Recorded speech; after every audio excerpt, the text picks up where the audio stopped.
Pengantin syari'i bercadar ini ternyata sesosok om bewok guys. Wow, kalian udah lihat berita ini belum? Jadi drama pernikahan yang menggemparkan warga ini terjadi di Desa Baseang, Kabupaten Pindrang, Sulawesi Selatan pada Selasa 12 Agustus 2025 kemarin guys ya. Kisah romantis yang berujung tragis bahkan sampai digebuk warga ini bermula pada saat ada seorang pemuda asal Desa Baseang yang berusia 27 tahun berkenalan dengan seonggok perempuan bercadar yang mengaku berusia 25 tahun asal Bau-Bau. Nah, singkat cerita, setelah mereka ini berkenalan melalui aplikasi TikTok ini, akhirnya laki-laki asal Desa Baseang ini memutuskan untuk menemui pujaan hatinya ini ke Bau-Bau guys. Dan pada saat pertemuan itu terjadi, si perempuan jadi-jadian ini tetap mengenakan cadar guys ya. Dia tetap berpura-pura sebagai perempuan. Dia memperkenalkan dirinya pakai nama samaran, nama perempuan, walaupun nama aslinya ini adalah Simpatri ya. Lalu pada saat si laki-laki ini meminta dikenalkan kepada keluarga si perempuan atau si anak gadis berjenggot ini gitu ya, dia ini justru mengajak laki-laki tersebut ke makam dan dia bilang ini makam orang tuanya, dan dia mengaku bahwa hidupnya sebatang kara gitu guys. Jadi kayak dia bermain drama lah gitu ya,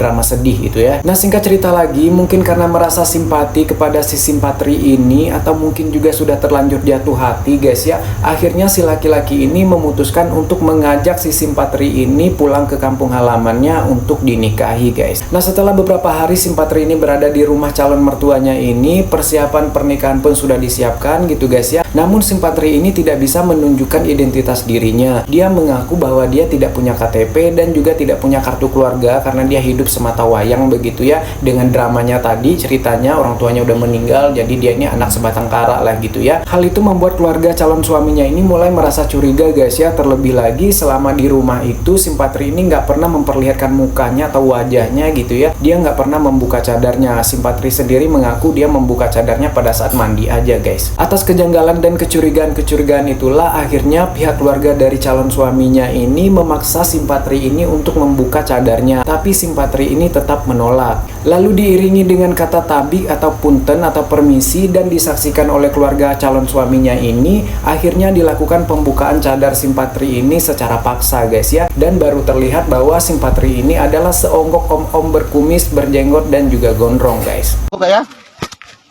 Sabe. Saudara Lili ya, saya buka ya. Buka be. Buka, kasih lihat ke. Lihat ke itu. Ah, ini. Buka. Buka itu. Buka ini kudu. Buka. Iya. Buka. Buka juga itu, tak? Buka itu juga behata. Buka. Buka, terputuskan. Buka. Dan fakta bahwa calon mempelai wanitanya ini adalah orkes Melayu Gerobak Dorong alias Om Gondrong tentu aja membuat keluarga calon suaminya ini antusias dan terkesima. Enggak guys, mereka justru murka guys ya, sampai-sampai si Simpatri ini digebuk massa guys. Baru terungkap ternyata Simpatri merupakan pria. Pelaku pun langsung diamuk massa hingga babak belur. Lalu si Simpatri ini digelitikin guys. Nggak digelitikin, dia ini digebuk aja sama warga sampai babak belur begitu. Lalu dia ini diikat dan diserahkan ke kepolisian guys ya. Nah, perjalanan Simpatri ini dibawa ke kantor polisi, nggak usah kita ceritain. Ujuk-ujuk Simpatri ini udah sampai di kantor polisi dan diinterogasi guys ya. Nah, pada saat diinterogasi oleh pihak kepolisian, Simpatri ini mengaku bahwa motivasinya ini adalah untuk mencari uang guys, atau untuk morotin laki-laki guys ya. Bahkan katanya si calon suaminya ini udah pernah memberi dia uang senilai 28 juta lebih selama ini, padahal mereka kenalannya belum lama gitu ya. Jadi intinya ini adalah modus kriminal tipu-tipu menyamar sebagai perempuan untuk menarik perhatian laki-laki atau meraup keuntungan dari laki-laki, morotin laki-laki guys ya. Dan pada saat ini om-om jenggot ini sudah dikandangin oleh pihak kepolisian untuk menghadapi proses hukum selanjutnya gitu guys ya. Sedangkan si calon suaminya ini mengalami trauma guys ya. Ya gimana nggak trauma ya, calon istri udah mau dinikahin, udah siap-siap mau nikah gitu ya, ternyata seonggok om-om guys. Dan gitu guys ya, kurang lebih cerita drama percintaan ukti gadungan ini gitu ya. Apa kalian punya pertanyaan? Kalau aku sih sebenarnya ada beberapa pertanyaan, tapi yang paling aku bingung banget gitu ya, masa sih sebelum kita memutuskan untuk menikahi seseorang, menghalalkan seorang ukti begitu ya, masa kita nggak penasaran untuk melihat dulu wajah aslinya atau wujud aslinya, mukanya minimal begitu ya. Kan juga kalau di film Ayat-Ayat Cinta itu kan dibuka dulu cadarnya si Aisyah gitu ya. Buka cadarmu, Aisyah. Calon suamimu berhak melihat wajah aslimu.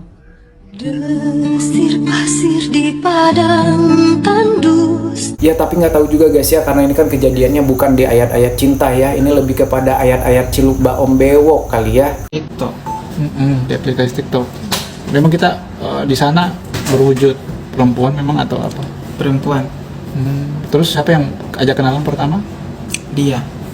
Terus yang mau menikah langsung kita atau Dia. Dia ya. Tapi memang tidak pernah ketemu sebelumnya. Belum. Apa namanya aplikasi TikTokmu? Huruf Al-Quran. Mau apa?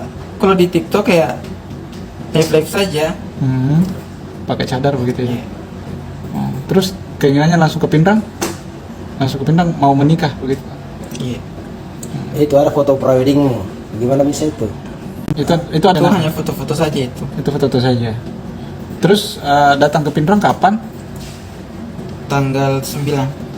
Selama itu mendaftar di KUA tidak gunakan KTP berarti?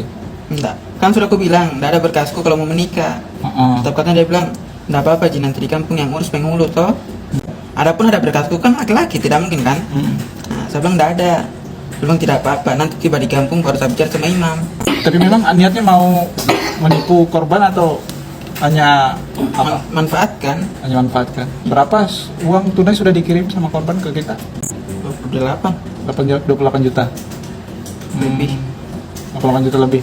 Jadi selama di Pinrang tidak pernah buka cadar Kecuali mandi. kecuali mandi. Bahwa memang Pak Ramli ini adalah menjadi korban penipuan. Selama dia kenalan sampai di pada saat mau akad nikah, sama sekali korban tidak pernah menyangka bahwa yang dia bawa ke rumah ini adalah laki-laki.